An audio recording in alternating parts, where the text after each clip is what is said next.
born and raised in West Los Angeles, in a neighborhood 75% African American, was told that I am a mixture of Chinese and Spanish that made Filipino from an island in Asia, but was told that I am not Asian. I was babysat by Hispanics who spoke Spanish to all the kids, including me.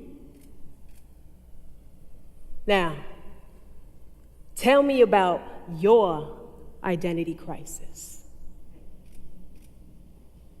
Tell me about your identity crisis. This made me question my own challenges of who I am now and who I want to become. For a speech team competition, I performed an interpretation piece that weaved the poetic voices of others around one theme: the identity struggle of being multi-ethnic. In the process of practicing this montage of poems, I realized how much I keep struggling with the same questions. At a performance, an audience member asked me to perform my piece in front of a new audience. And at that event, more people came up to tell me about their identity crisis. One artist, sharing his honest struggle, inspired me to search for more poems that harmonized into a bigger conversation about identity. Now, most of us would hide from it or ignore it. Most of us wouldn't even give a name to the messy parts. Embracing the identity struggle leads to more authenticity. We can unplug from the voices of everyone else, the social construct, and start to hear the hum of the truth. It's the voice inside that says, man, when I do this, I feel alive. I feel free. And then that voice asks, well, why don't I do this more often? Or why don't I do this for a living? I've been described as exotic, which is a polite way of saying your unknown origin is interesting. Or a romanticized way of saying that I'm foreign. I've also been described as very brave to walk out in public without a wig over my bald head. As I started to learn to stand in my own truth, I realized that I was an identity crisis waiting to happen. The hardest part with practicing this whole speech and talk was not the content or rehearsing the delivery. The hardest part was my first assignment, the bio. Who are you? Who are you? Do you know how hard it is to explain who you are when you're still trying to figure it out yourself? I had to call 10 of my friends. Hey, how would you describe me? I felt the pressure of having to have all the right answers. Instead, I started focusing on asking the right questions. The poetic voices that I will be referencing come from two poems: Identity Crisis by Brian Oliva and Buffet Etiquette by Hugh Wynn. Hearing the description of someone else's identity struggle helped me gain clarity on my own.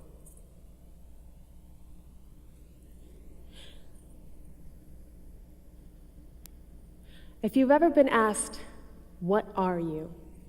It's a very funny question. What are you? Brian Oliva talks about the impact of when people don't know how to understand the ethnic other. For example, in college, we're asked to pick and choose a major so that they can categorize us according to our academic goal. Meanwhile, we fill out these generic surveys asking us to pick and choose one box that best describes you. The boxes read Black, White, Latino, Hispanic, Asian, Pacific Islander. Then we packed and moved to the suburbs. New hood, no good. Now it's 40% essays, it's 40% brothers, 15% honky, and 5% other. And it got to the point where everyone just started to ask me, "What are you?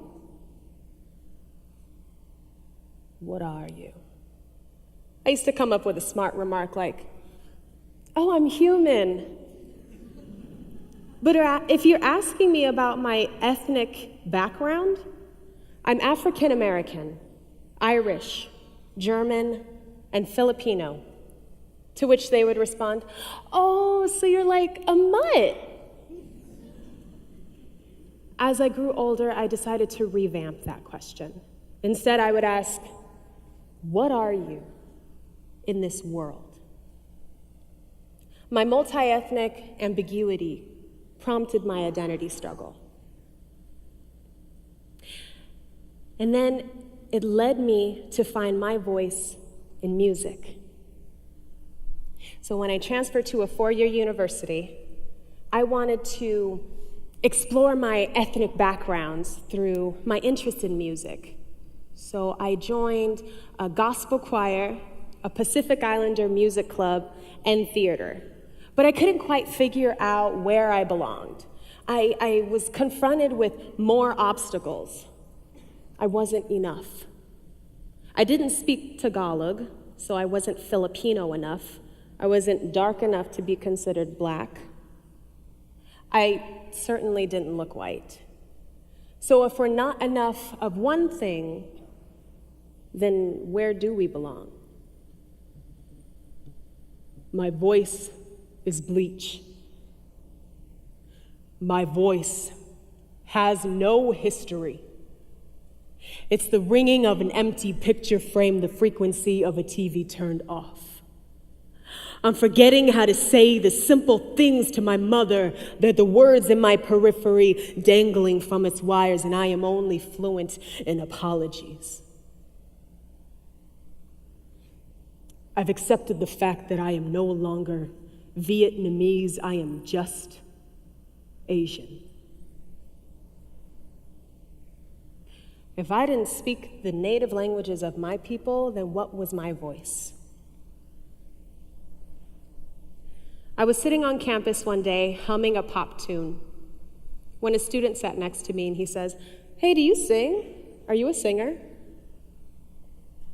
Well, I sing, but I wouldn't consider myself a singer. I didn't speak music. I didn't read music well enough. I didn't have enough experience performing, so I wasn't enough of a singer to be in a band, so no. So then he asked me to sing something familiar, sing an Alicia Keys song. So I took a deep breath, and I sang. Some people want it all, but I don't want nothing at all. If it ain't you, baby, if I ain't got you, baby.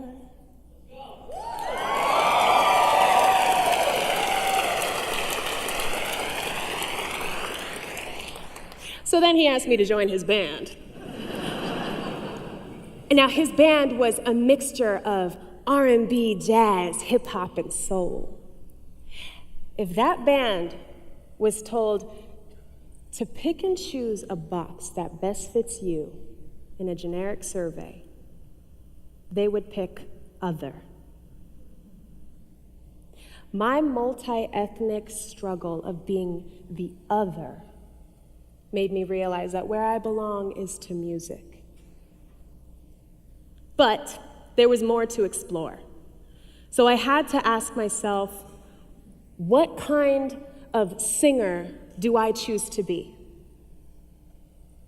I am finding my voice as a songwriter. Now I have the ability to sing other people's songs and lyrics in Spanish, Portuguese, Swedish, and Tagalog.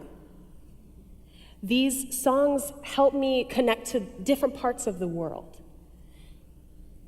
And of course, I sing these songs in my own style, but finding my voice as a songwriter is another identity struggle on its own.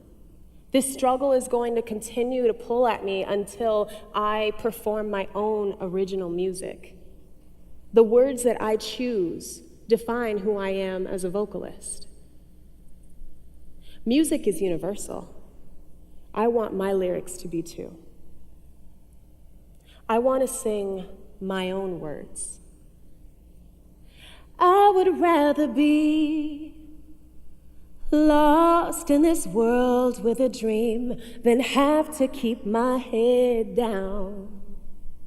And I would rather say, I surrendered my heart and I gained and I lost for truth. Poets helped me find clarity around a theme of ethnic confusion. The pursuit of knowing who I truly am made me realize that where I belong is to music. Music led me to create a future of who I want to become as a songwriter. Embracing the identity struggle leads to more authenticity. My multi-ethnic struggle with being the other made me feel alone. One voice, stripped down to share an honest struggle, can inspire others to share their own story.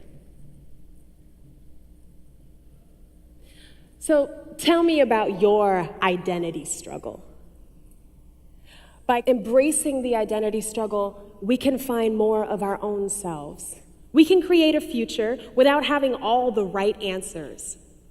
We can unplug from the noise, the social construct, and start to hear the hum of our own truth.